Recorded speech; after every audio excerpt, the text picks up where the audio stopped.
Hey, and welcome to another recording of EsotericHaven.com.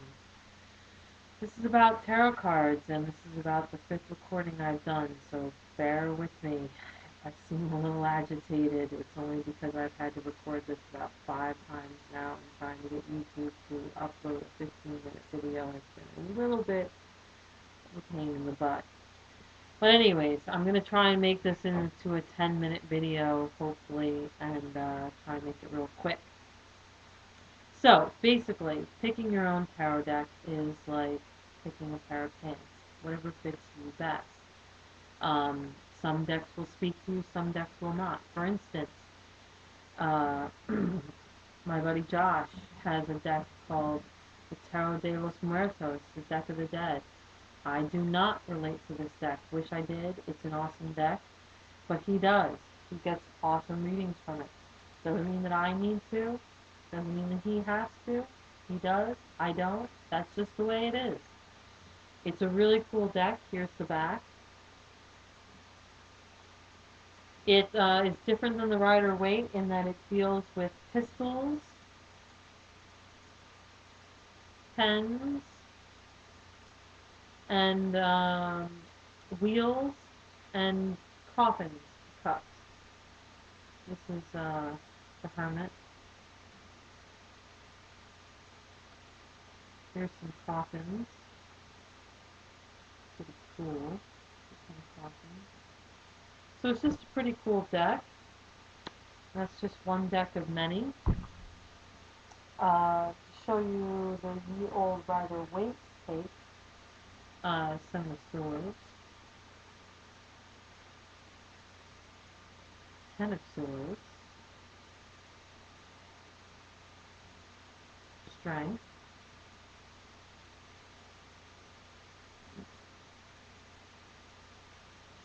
get away from swords. The swords are really sad. How about the Nine of Pentacles? That's a happy card right there. And this is the deck I started off with, and one of my favorite decks to use. Rather complex deck, the Witch's Tarot deck. And it has a little bit of Kabbalah in it. And it's a really beautiful deck, actually. The pictures on it are really exquisite.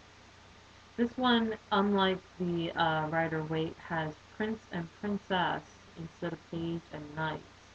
The Princess being the Page, the Prince being the Knight, representation of, or equivalent to, however you want to put it. I would say equivalent to, because really each deck is different and unique and beautiful on its own. Tempting, I believe.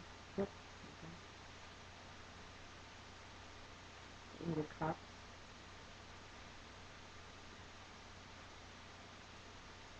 So that's that deck. Then we come to the Thoth deck and Aleister Crowley's take. And he does things just a little bit differently too. He changed some of the major arcana, which I'm not really going to get into, but he does discs instead of pentacles. It's the Prince of Discs, which I like this card. His artwork is amazing. This is the Moon. His interpretation of the Moon.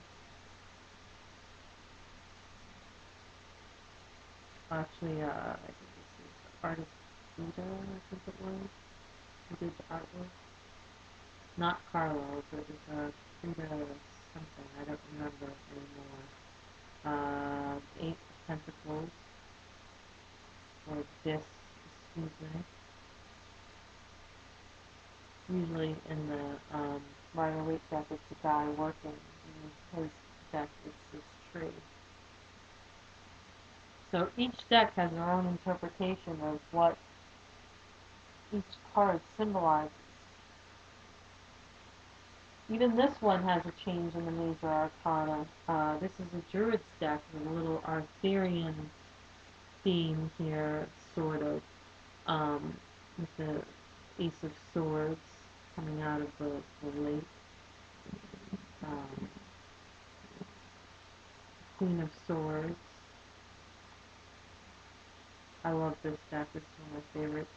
This is a lighter deck, in my opinion. Aleister Crowley's deck. This is the Ten of Swords. It's not fluffy. It's just, it gives a bit of a lighter reading. It's more like, let's sit down and chat about this for a while, kind of deck. Ten of Cups. It has beautiful artwork and the Three of Pentacles.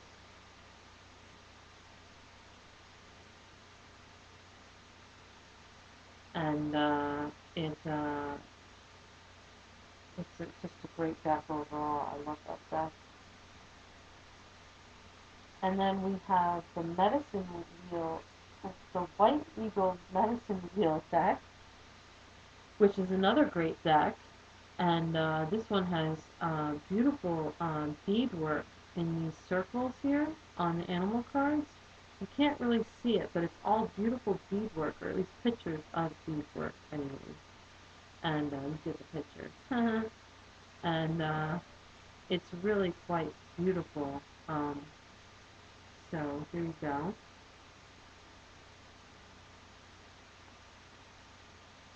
Here.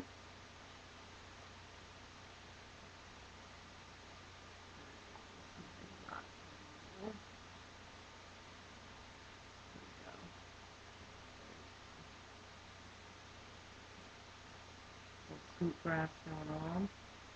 Really great deck. I get a lot of like spot on readings from that. And this deck is the Enochian Scrying deck that I got at Traders of the Lost Art in Uptown Kingston. And the other deck, the White Eagle deck, I got at Miravi's in Woodstock.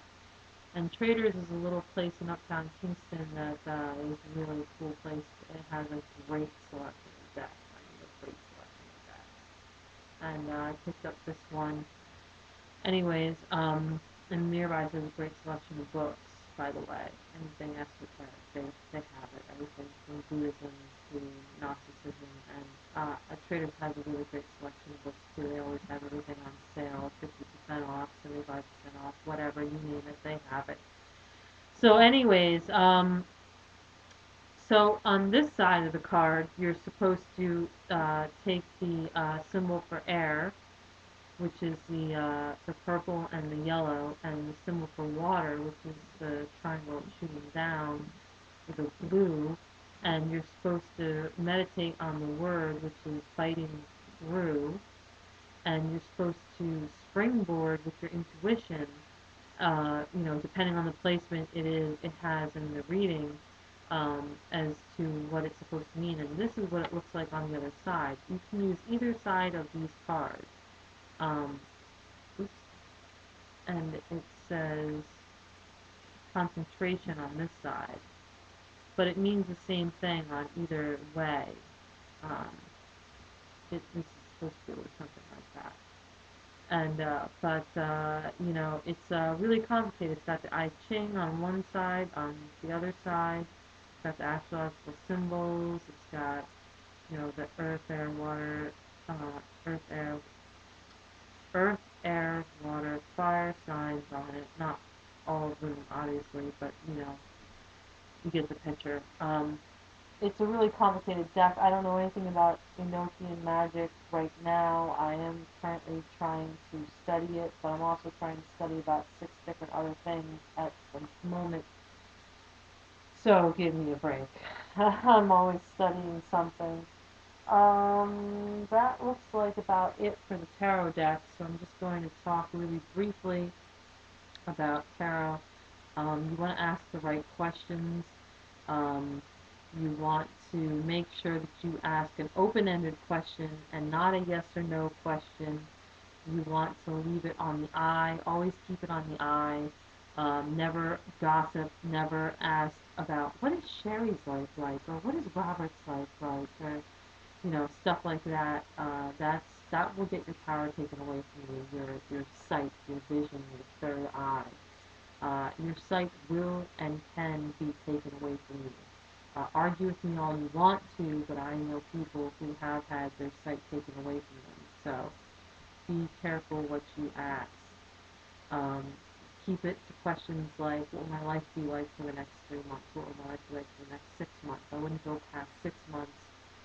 It gets too sketchy because life is like a cracked glass, and it's all these different paths, and each choice you make puts you on a different path. So every time you make a different choice, you choose a different path. So, it gets rather complicated.